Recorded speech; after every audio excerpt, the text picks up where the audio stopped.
it's not necessarily an unusual statement to make, but I just got through a few other, well, okay, I say just got through, but a little bit ago, I got through reading about Fingolfin's fight against Morgoth. And just in reading that bit and the sheer epicness with which Tolkien was able to talk about that battle and how fierce Fingolfin was in facing Morgoth, and that, essentially, like, you put an end, so to speak, to Morgoth's reign in just one battle. And when I when I read that, and then I thought about Rings of Power, because of course of course you can't help but think about Rings of Power when you read Tolkien's work, because they want you to associate their work with his. And you know the problem is that you do, and then you just realize how bad it is. you know but it wasn't just that it wasn't just that I got angry at Rings of Power and the foolishness that they presented. And you know like, I was kind of a bit sad in a way, because you have these epic parts. And I get it, the Silmarillion is, it's edited, it's not a full story, but it's the story that Tolkien wanted to tell, to be the beginning part of Middle Earth. And in his own words, he considered the Silmarillion and the Lord of the Rings series to be bookends to that time period that he wanted to deal with. And so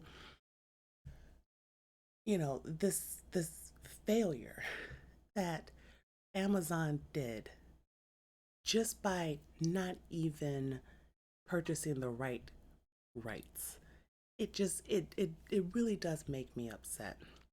And so I kind of it's kind of been like shaping in the back of my mind that I think these things were always meant to fail. And I do. I think they were always meant to fail. I know what Amazon says. I know what Netflix say. I know what these showrunners say.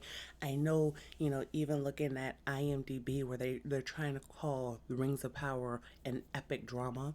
Like, I know what Hollywood tries to say, but the way that they've been losing money and have not changed anything that they have produced just really kind of tells me not just that they like losing money, but that they mean these things to fail.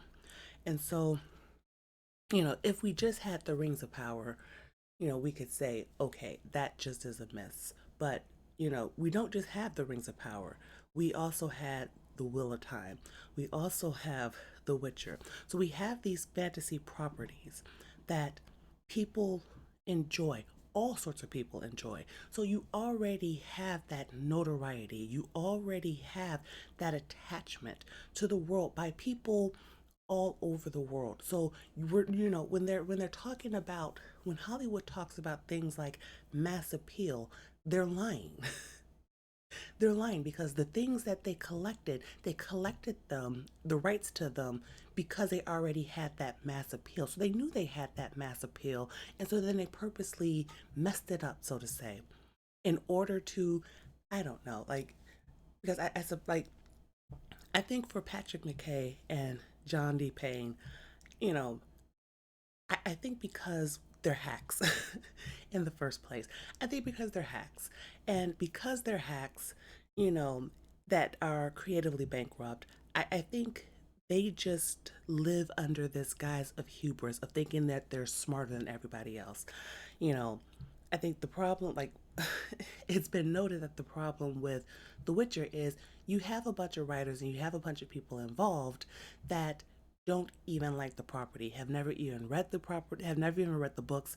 They didn't play the games, so even attracted to, they weren't even attracted to the property in the first place. They just wanted to write what they wanted to write, and they used characters. So essentially, it's basically, I mean, it's basically Hollywood creating fan fiction.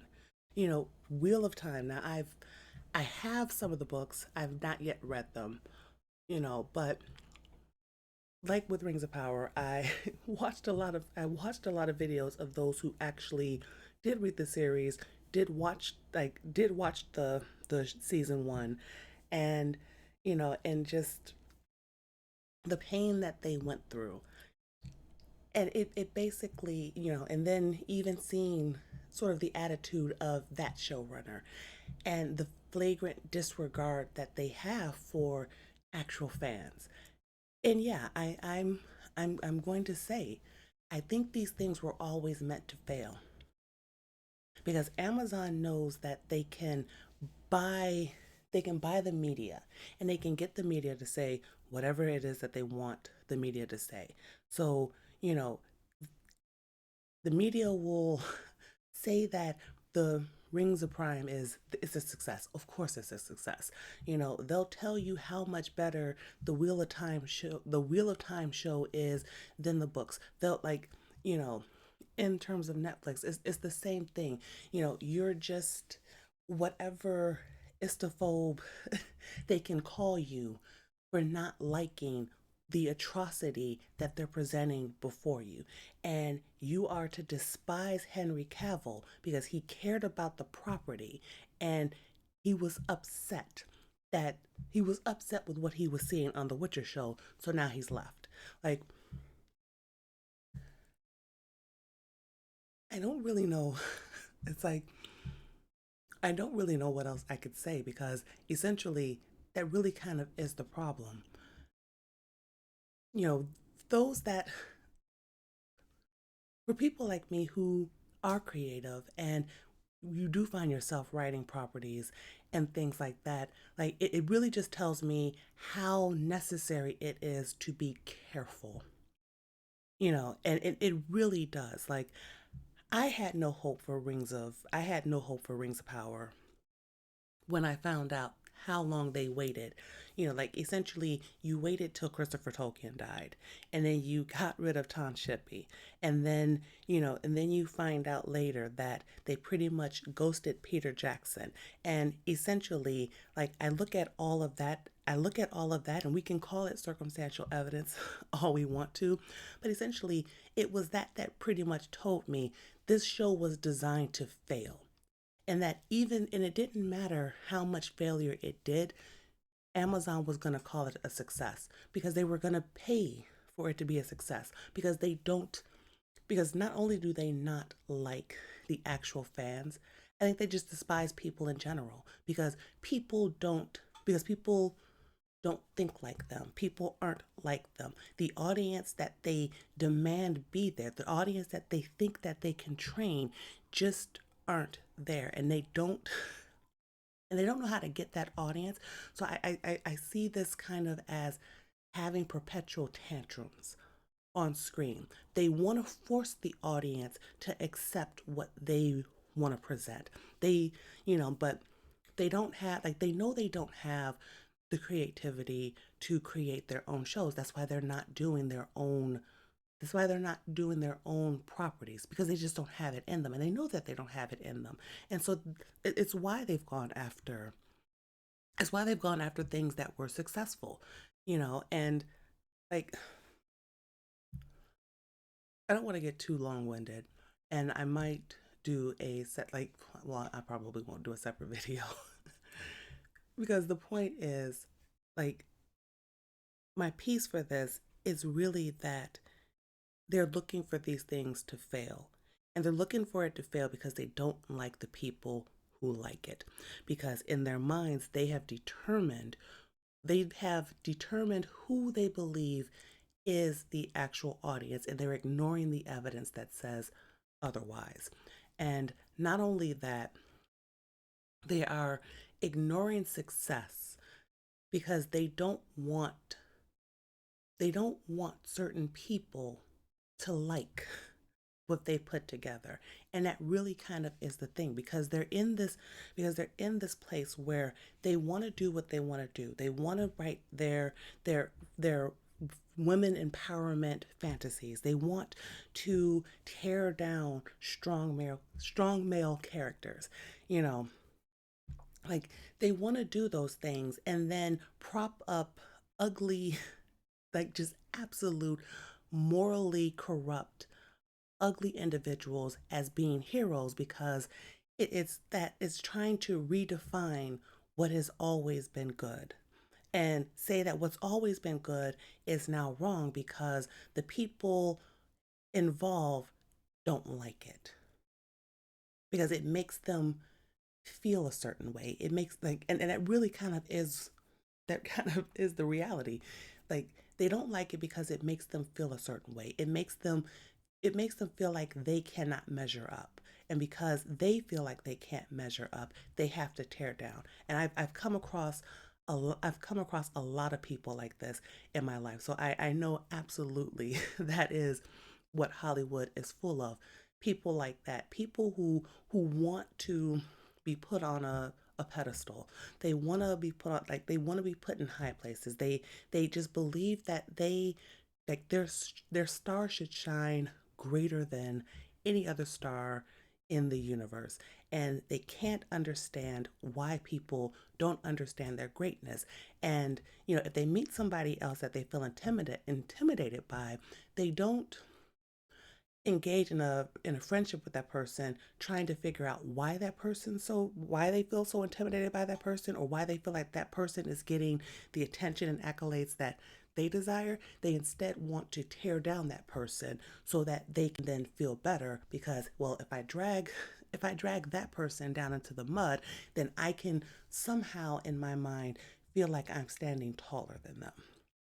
And so, yeah, these Hollywood types are trying to make names for themselves off the backs of actual talent because they don't have the talent and they can't appreciate the talent that went into what they wanted to well, we're not going to say adapt.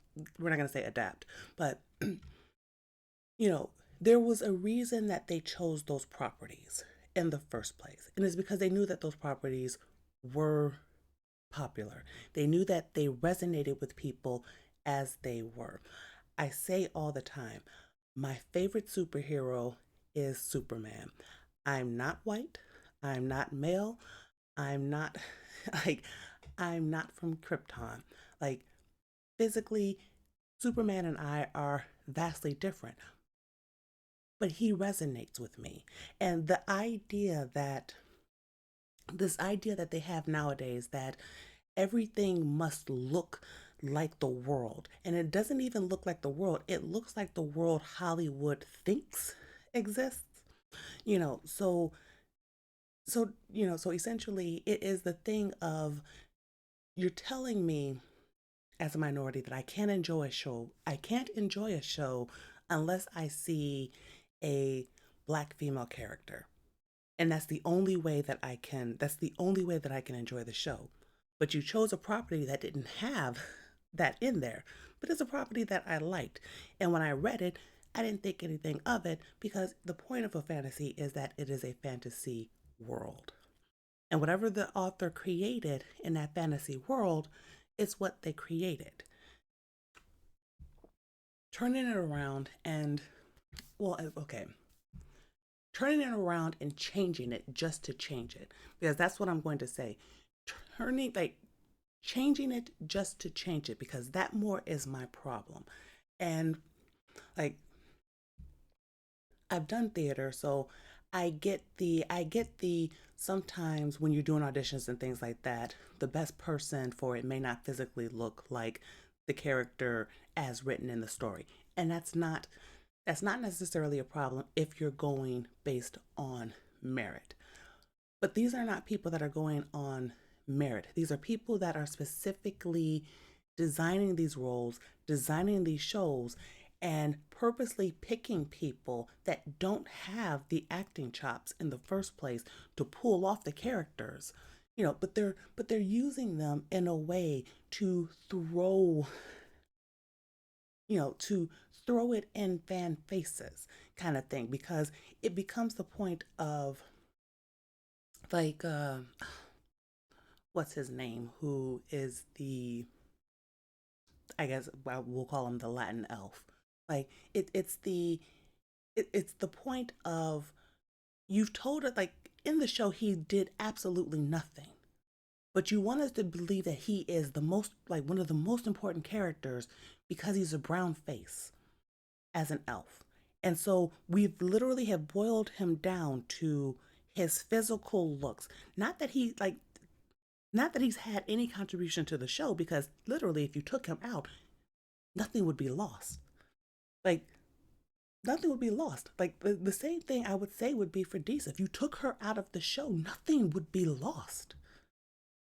But you prop these characters up as if we're supposed to love them immediately because they're minorities.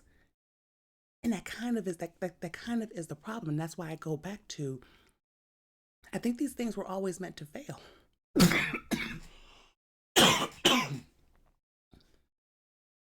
Excuse me. I think these things were always meant to fail. And they were always meant to fail because I do believe that in order for Hollywood and for these, especially these self-important types, I think in order for them to feel like they can do what they want to do, they have to destroy the other entertainment and enjoyment that people have in other properties. And so it's kind of like, I think of it kind of like as that kid that breaks everybody else's toys but their own, so that they feel like you didn't have to play with them because theirs is the only toys left. Like I really do feel like these people believe that once they have destroyed all the entertainment, people will come crawling to them because their entertainment will be the only entertainment that exists, and that you'll take their lesser quality and you'll call it brilliant the way that they believe that you should call it brilliant because, well, nothing else exists, so you just don't know any better. And it's really kind of sad because, like, we're all like, because we're already in a time where people aren't really wanting to read as much anyway. And so how many of these series, like how many of these series will be damaged by the shows that are there? Like, you know, because there was a time like, and I know like this is the time where I'm really kind of like thinking it through because it really is. Like there was a time when you saw a show and you knew it was an adaptation, and it made you want to go actually read the original because you wanted to see. And Japanese media is like that. You can watch an anime show and the anime show will sell the manga because you'll want to figure out, well, what's different. The manga and the anime will sell the light novels if the light novels exist. And they all kind of work together to tell the same story, and the same story might be told slightly different in each property, but you still are getting the same story. And it's not going to suddenly change on you. Like you're not going to be fed a story of you're not going to be fed a story of elves fighting against an enemy and suddenly end up with suddenly end up with a story about humans building a village. Like that, like I'm trying to think of like the most ridiculous sort of, thing that I could like if you're sold an epic fantasy and you're sold an adaptation, you get that adaptation. You don't get something else. And Hollywood, like in Hollywood, when they say that they're being when they say when they say that they are being true to the property, I trust them less. Like I admittedly, I would have given Rings of Power a problem. Oh, I would have given Rings of Power a chance if not for Patrick McKay and J.D. Payne's words themselves. When they sat there and they said that they always went back to the books, I knew they were lying. I knew they were lying. When they talked about how much they loved Tolkien's work, I knew they were lying. And the moment I know they're lying is the moment I go, there's no way I'm watching this, because I know that they're lying. Like, I saw the video of what is his name? The one who owns Amazon. Like, I guess he's just not that. I guess he's just not that important to me. But when he was talking about, how excited he was about the Rings of Prime and acquiring the rights to the Lord of the Rings, and you're like, I'm looking at his face and I'm hearing his words, and I'm going, you're lying. And the one thing I hate the most is liars. And so, yeah, I find this time interesting because I kind of wish Hollywood would hurry up and crash and burn. And because I've like, it's sort of like with everything, I kind of feel like there's always a chance for people to, for real creative people to pick things up and you know kind of carry the torch, so to speak. So, like, I'm excited to see what actual creative people have. And I think it would be nice if actual creative people had a chance. And I wish that there were more platforms and things like that, and more ways that, actual creative people could have their work be shown. I know Chris Gore does a lot of work for that because he has a real passion for, you know, getting like that sort of indie scene off the ground, because what Hollywood has been doing has just it has been a failure. And I know that it will continue to be a failure as long as they continue to make shows, especially make shows on popular properties that are designed to fail. So yeah, that kind of is that kind of is the thing that I've been thinking since, you know, getting to the point that I've gotten in the Silmarillion. And like, it's not quite the video I had in mind, and I might later on go into what I actually had in mind, but I just, it's been bothering me. And I felt like I needed to say it. And yeah, kind of, that's kind of how it is, right? So thank you for listening this long. And, the usual things of like, share, subscribe, comment, those kind of things. And yeah, just thank you for, oh, I just realized Ishmael Cruz Cordova. It's literally staring at me in my face, and I still couldn't be bothered to care about that man's name. But whatever. I'm into the video. Bye for now.